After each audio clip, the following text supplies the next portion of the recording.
There's a secret language that's used by banks and government contracts that keep you from getting access to business credit and the best deals, projects, bids, and contracts. In this video, I want to share with you the truth about NAICS codes, what you can do to make sure you set them up the right way, and how having the wrong industry classification is keeping you from dominating your niche and your industry. So when you're setting up an LLC, there's a couple of different components that make up a structure of an LLC that keeps you from getting access to credit, that keeps you from landing contracts specifically on the government contracting side.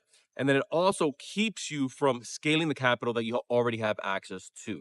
You have the industry name, you have the industry, or you have the address, or rather not the industry name, you have the business's name, you have the business's address, you have the business's phone number, business's email, the basic criteria that it just takes to run a business, right? Which are things that you should have in place anyways.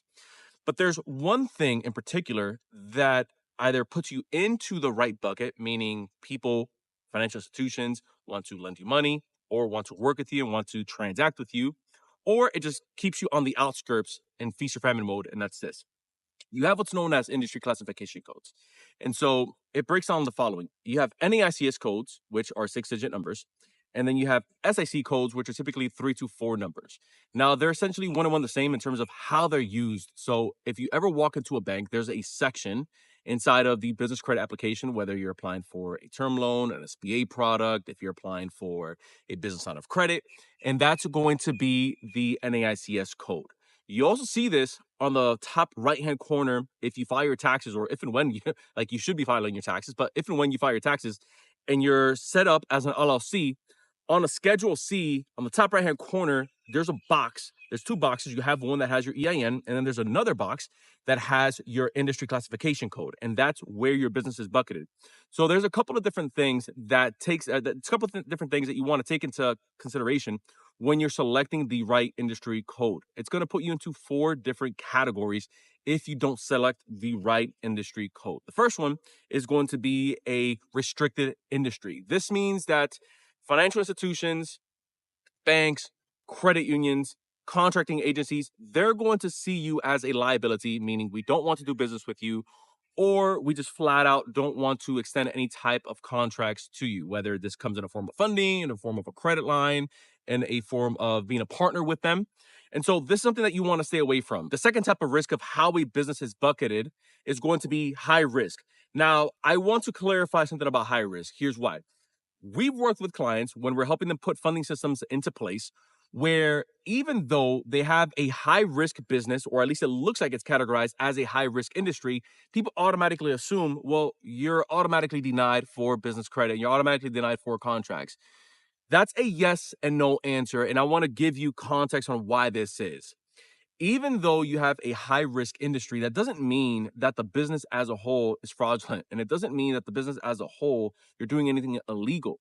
It just means that based on where the economy is, both at a macro level and at a micro level, the likelihood of either the business defaulting or the possibility of a business not collecting all the cash that they're used to collecting, so there's more of a dip inside of that industry, it's just a bit higher than what the normal standard is.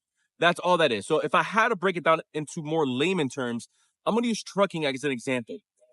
If, let's say, you're in the trucking industry and all of a sudden throughout the country there's 100,000 layoffs across different corporations, across different across different companies, right? The classification of a trucking industry is going to go up, meaning it's going to seem more volatile. That's where you see contracts start to slow out. That's where you see lower funding approvals. And that's where you see it get a little bit harder to get access to the capital that you need. Now, that does fluctuate because you'll have pockets. And I can say this because about 3 years ago, we were working a lot with trucking companies where they needed access to capital for things like equipment. And we still do help them out.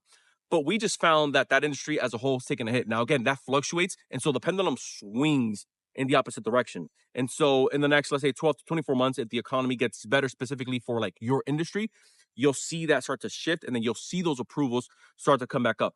The third type of risk is going to be low risk. And so this is where you start to see a lot of what we call like the juice for the squeeze starts to come out. So this is where you see more frequent funding approvals. This is where you see higher funding limits, and this is where you see more contracts start to flow to you as the business owner. And this means that your business is seen as a low risk of a default. Your business is seen as more stable. Your business is seen as a potential partner that other companies are going to want to do business with. This is fantastic, but I don't just want to stop it here because I don't see too many people talking about this, at least that I've seen. And that's going to be the fourth realm or the fourth category, which is although low risk category, you can still get access to capital. Although high risk category, you can still get access to capital. You can still do good business. The final type of category in the bucket is where I love for my clients to live in. And this is really where we start to push them into, where we're helping them restructure and re-strategize and reposition their business. And that's the following. You want to try to get your business into what's called a preferred industry. This means that if you walk into a financial institution, this is how you would figure this out. You walk into a financial institution and you want access to a $100,000 business line of credit. Let's just kind of play with simple numbers here. You're going to know if you are in a preferred industry because they typically do business with your line of work. Your industry classification, so your NAICS code, isn't being screened by government contractors, by your state, by your city, municipalities, by the banks as a high risk industry. So now you have almost like 2 points there. And then on top of that, the way that your business is presented with either the cash that is bringing in or the projected revenue is one that they do want to essentially partner up with and extend capital out to. Now, I know this because this is one of the things that we help our clients do with their businesses day in, day out, where we help them install simple funding setups. By the way, if you need help with any of this, where you're looking to get access to capital in a predictable, sustainable way, book a call with us down below. We'll take a deep dive into your business and see how we can help. Now, I do want to leave you with this last thought here.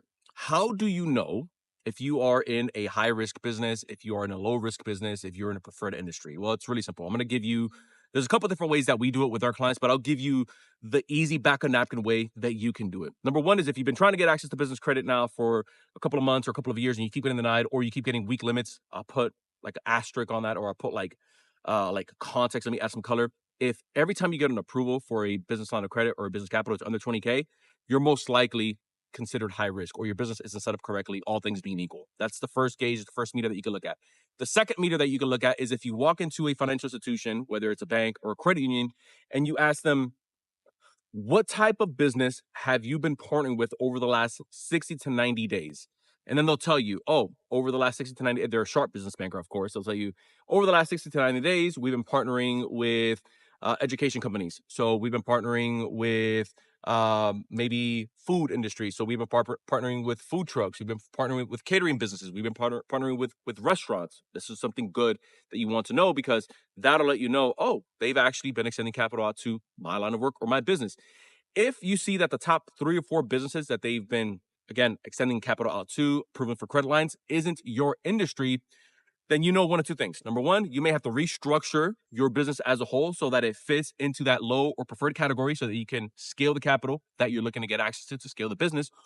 Or number two, you may have to go into another financial institution altogether because preferred industries are based on what the financial institution is doing in any given moment. And this, by the way, changes every quarter, which is one of the things that we constantly keep ahead of the curve with our clients. So this way, they're never missing a beat. So if you want help with any of this, and if you want us to take a deep dive into your business, book a call down below. But other than that, appreciate you guys checking us out. Till next time, everyone, I will see you in the next video.